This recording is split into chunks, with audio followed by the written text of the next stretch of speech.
Hey guys, Coach K back for another edition of Montreal Hockey Talk. Short and sweet, another 20 minutes or so, whatever the case is. Yesterday I noticed that I had a little bit of an audio issue, so I tried to clean that up a little bit. Like I said, we're trying to do a little bit of production stuff so that you guys can enjoy the show as we go along. A couple things I wanted to talk about, and I put up some feelers earlier today about the Canadiens' power play and what I think they need to do to fix it. But before I do that, I got to talk about something that's it like Nick Murdoch used to say, it just breaks my stick. Uh-oh. And that's the fact that when I look at these different podcasts, whether you're looking at, and I'm not going to name names because that'd be unfair to whoever's doing them, but you're looking at some of these where they're picking up information that's from other podcasts or that was put out on other podcasts, and then they're using it as their own and just giving their thoughts on what was said by somebody else who reported on another subject. And I think to myself, you know what? That's I started doing this, guys, really back in 2007. And this was before the advent of, YouTube live streaming. We actually pioneered that, by the way. And you could look at my YouTube channel. We've got some archives there for the pre and post game show of Montreal Hockey Talk. Granted, the cameras were crap, but still, the idea was there. But by and large, the one thing that we always predicated ourselves on at Montreal Hockey Talk was that the thoughts were original. It wasn't somebody else coming out and regurgitating the same thing over and over again. That's what made this station unique and this show unique. And that's what we intend to continue doing. And I hope you guys appreciate that because you may not agree with my opinion or probably Stephen Hindel's opinion, who will be appearing on this show later on this season, or anybody else that we have on as a guest. You won't agree. But you know what that's called? It's called opinion. And opinion is what makes this sport great because hockey isn't an X's and O's sport. It may be on paper, but at the end of the day, there's a lot of independent thought that goes into playing the game, and that same independent thought should be put into what you're saying about the game. So, I've got a lot of experience behind the bench. I've also got a lot of experience doing this, having worked at CBC Radio for a little stint and having done Montreal Hockey Talk for the better part of maybe, I would say, 13 years before we shut her down. So originality breeds success. And so for all of you out there who have your own podcast, and I'm not talking about Tony Marinaro, who's a radio veteran and has his own style of doing things. I'm not talking about Tony. I'm talking about some of the others out there who are using information submitted by other reporters and pretending that it's their own, or they're just laying out their opinions and quoting those particular people. Don't quote them. Mention it, then bring out your own thought. You'll be better for it. Now, one of the things that I've talked about for the last, wow, I don't even remember how long it is, at least a decade, pre-pandemic, is the Canadiens' power play and what it needs to succeed. And a lot of people are like, yeah, well, if it was that simple, the Canadiens would have done it already. You know what? You're not wrong, but you're not right either. Everybody points to guys like Alex Burrows and Kirk Muller, the guys that were responsible for the power play, and sit there and say, you know what? If the power play is not working, fire them. It's not easy to do it, guys. And you got to give them the credit for taking the bull by the horns and trying to get it to work properly. Now, granted, they didn't do a great job getting it to run. The power play being as complicated as it is for most teams. But, strategies change. And the power play coaches, or the special teams coaches, I should say, have to learn to adapt. And that's one of the things that the Montreal Canadiens coaches haven't done. And I think the current situation in the National Hockey League, and something that came up rather recently, is rather interesting and might be something that the Canadiens might want to actually investigate. And I'll come up to that in a minute. But first, I want to talk to you about this graphic that I have on screen right now, which is your conventional layout for the 1-3-1 power play, which is the power play almost 100% of the teams in the National Hockey League currently have. Now, you can see on a power play, you've got your net front presence up top at the top of the crease. You've got your left and right flanks, your quarterback at the point, and the bumper in the middle of the power play. Now, the bumper is the most important position on this power play. And I'll get to that in a minute. But first, let's talk quarterback. The quarterback on the power play has to be somebody who can distribute the puck, but he also needs to know when he can shoot it and has to shoot it. Because, even if you look at guys that used to quarterback the power play for the Canadiens, and I'm talking specifically about Andrei Markov, Markov knew when to distribute, he knew when to shoot, and he also knew when to go back door to try to get in behind the defense when they weren't expecting him to. And that involves having your winger or your flank recognize that you're going towards the net, replace you at the point, and allow you to go in and get that backdoor feed. Markov was brilliant at it, and that's the reason why he had so much success over the years. And that's another reason why the Canadiens power play had success in the early 2000s, late 90s, let's say. And I'm going to bring you some video from the late 90s in a minute. But the quarterback is the key cog. And that's really, really important. So you're looking at, I keep looking at the wrong side, but this graph right here. And, when you're looking at it, the important part about the graph is that the quarterback is up top and seeing the whole ice. But one thing that teams don't think about is rotating that particular formation so that the quarterback is on the half wall. Enter Nick Suzuki, who is the same as Andrei Markov, rotating back and forth to the point as the power play shifts, and he can also quarterback the power play from the flank. So now he normally plays on the right flank. So you can switch that up. You can have your quarterback at the power play, who right now would be either Matheson or Lane Hudson, who's coming up, but also Nick Suzuki on the right-hand side. Those are your two guys that are going to dictate how the power play is going to work. All right? Then you've got shooter number one on the left flank, who is none other than Cole Caulfield. You've got your, for lack of a better term, shit disturber in front of the net, who is quite possibly either Brendan Gallagher or somebody else who's got some size and can screen the goaltender. Extremely important. Your net front presence has to have good hands, quick hands, not be afraid to get hit by a puck, and he needs to be big enough to take away the goalie's eyes. 4 components for that net front guy. They're few and far between. They're not easily found. The Canadiens, well, let's think. They've got Josh Anderson. He could do it. A guy who could stick handle in the phone booth by the name of Yoel Armia, if he makes the lineup, would be pretty good in that particular position. And yet, they're never used for that part of the power play. Guys that are good in tight, that can release the puck quick and get quick shots on goal and rebound opportunities in tight. It'd be perfect. But nobody's ever put them there. Nobody's ever put that type of player there to be able to get, any type of success. And the bumper guy, who I've told you is the most important guy on the power play, he's got to be able to be versatile. He's got to be able to shift from one side to the other. He's got to be able to pivot and swivel so he can face the puck at any given time so he can receive it. And he's also got to have a quick release and be smart enough to know when he has to follow the puck in and jam the net, or whether he has to release back towards the point to help support the defenseman. It takes a lot of hockey IQ to do that. And that's one thing the Canadiens don't have, is a guy with that level of IQ. Granted, you could probably slot guys like Suzuki in there, or even Kirby Dach for that matter. He should be intelligent enough to be able to do it. Juraj Slafkovsky, who could be either net front or that bumper position because he's hard to move. Canadiens now have options. So there's no real need to actually sit there and say, okay, wait a minute, the power play can't be fixed. But the most important part of the power play comes from what you see in the next video I'm going to show you.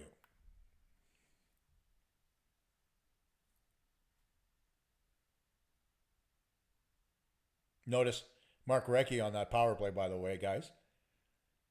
And as you're watching this replay, there's a tip in front. Comes back to the point, Brisebois, he wides up. Look, a tip in front. That's Brian Savage. It must be October. Here comes Recchi again. Cuts across the middle, takes a hit to make a play, and Koivu comes in and scores. And try to find the common denominator here, guys. It's always the same thing. Movement. All those clips, there was perpetual movement by every player on that power play. Now, who was the guy responsible for that power play back in the day, you say? The coach of the Montreal Canadiens back then in 1998 was when Alain Vigneault, his first stint as a coach in the National Hockey League. And what he did is he brought in and used the 1-3-1 while other teams were still defending using the box. It's an important part of this.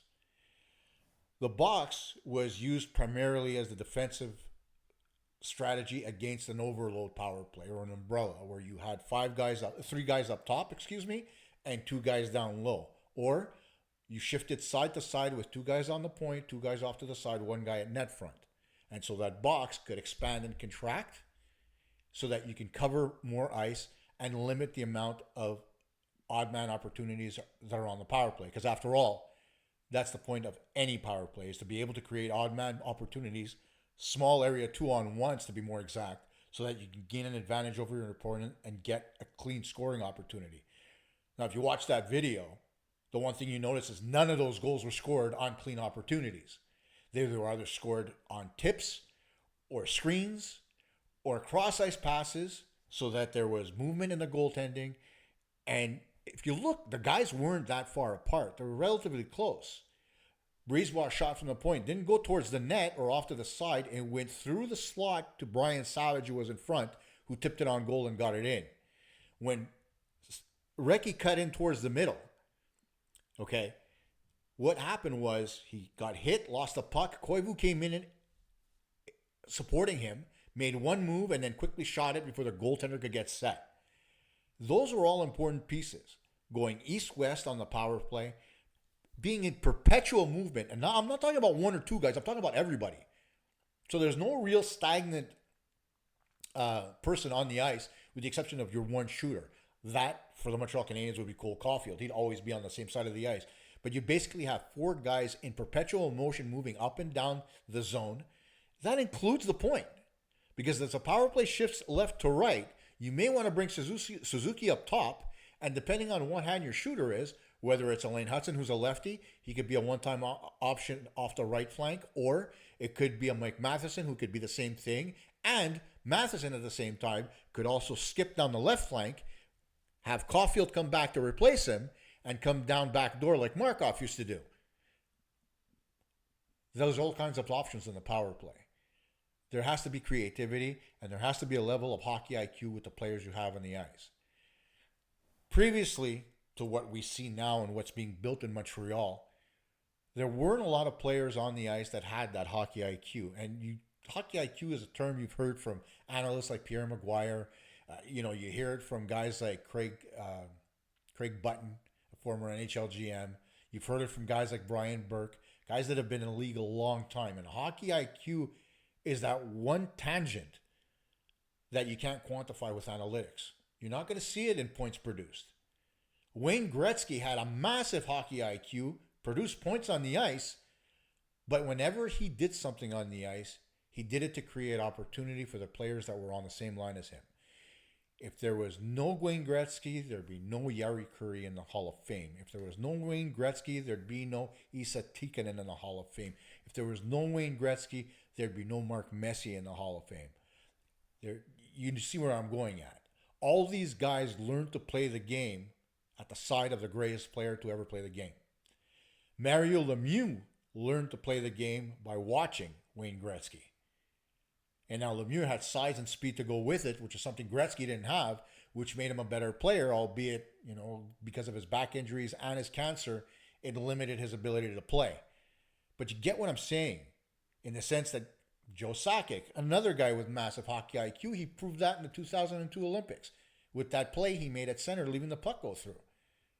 There's all kinds of stuff the little things that you see from players on the ice that never get quantified with analytics. So when guys tell you that analytics are good, they are.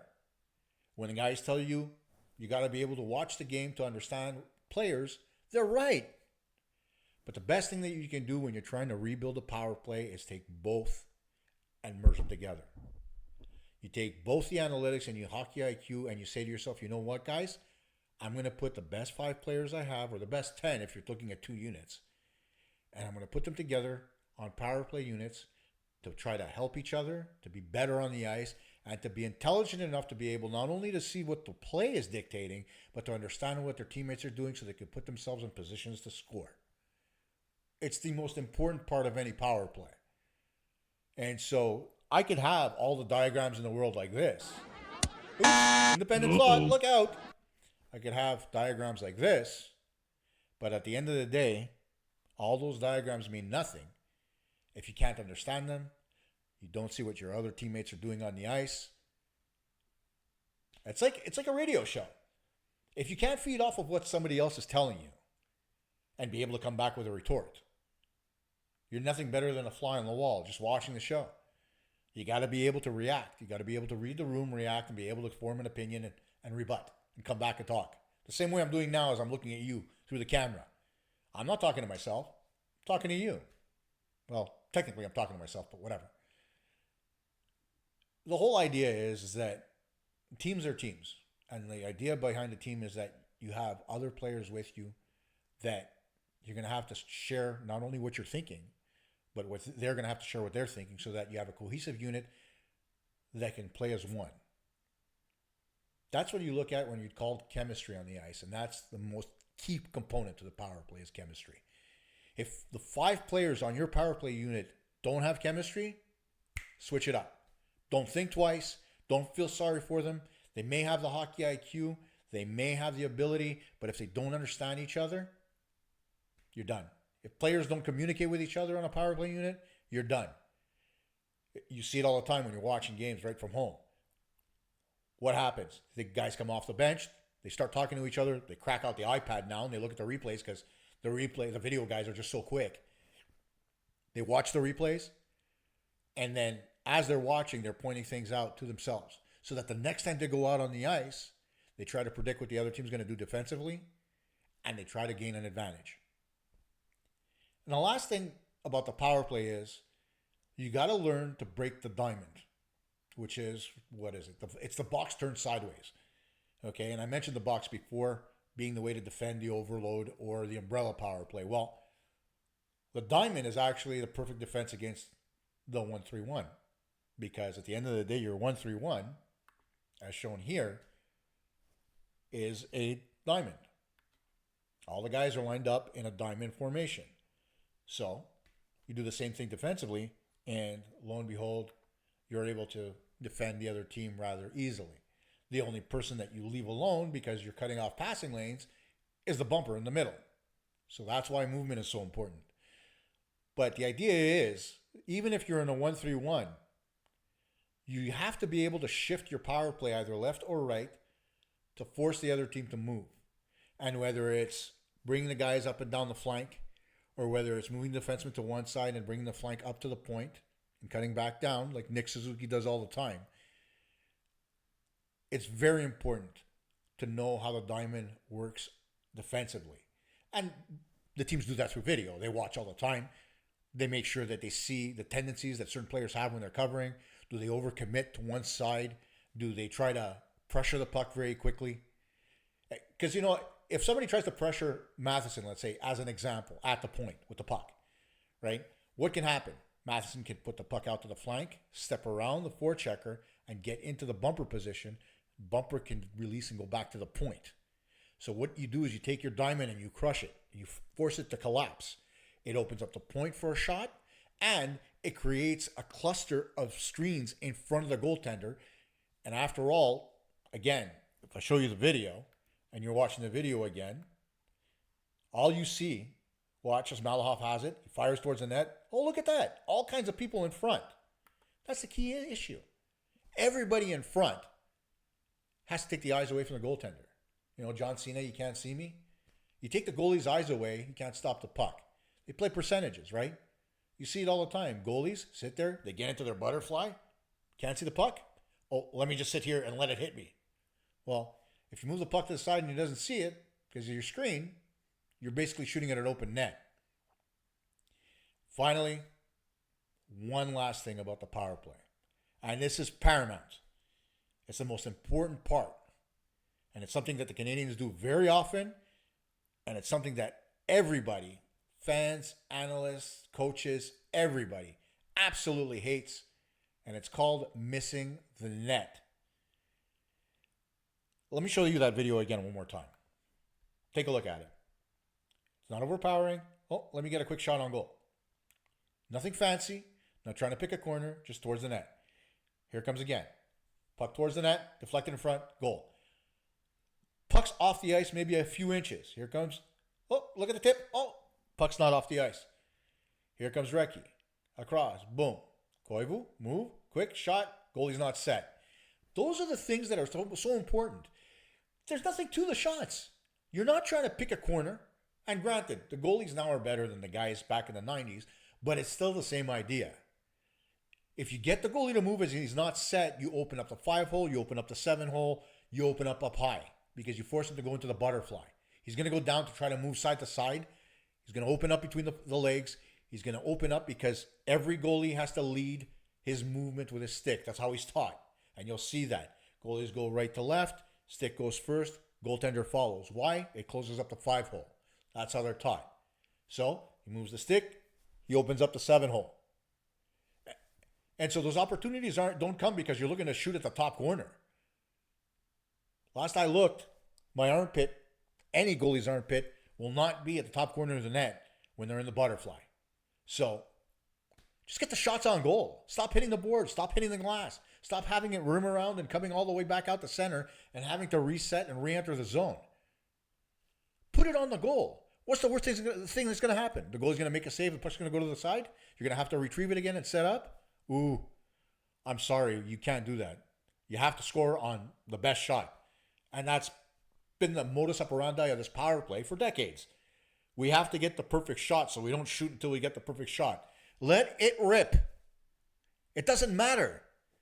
The more you make the defensive team work, the more tired they get. And the more tired they get, the more opportunity you're going to have to be able to put the puck in the net. Simple. So do it. It's not rocket science, like I said. It's easy. It's original thought.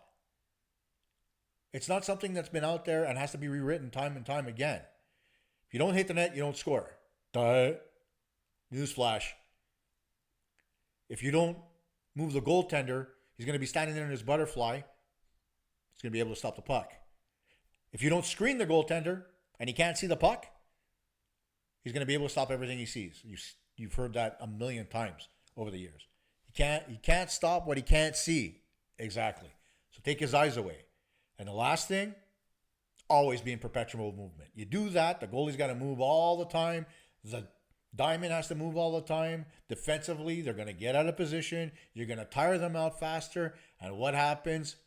The puck goes into the back of the net. There's your solution for the power play. It's not complicated. It's simple. Move, screen, shoot, tip. It's the fundamentals of hockey. See you next time.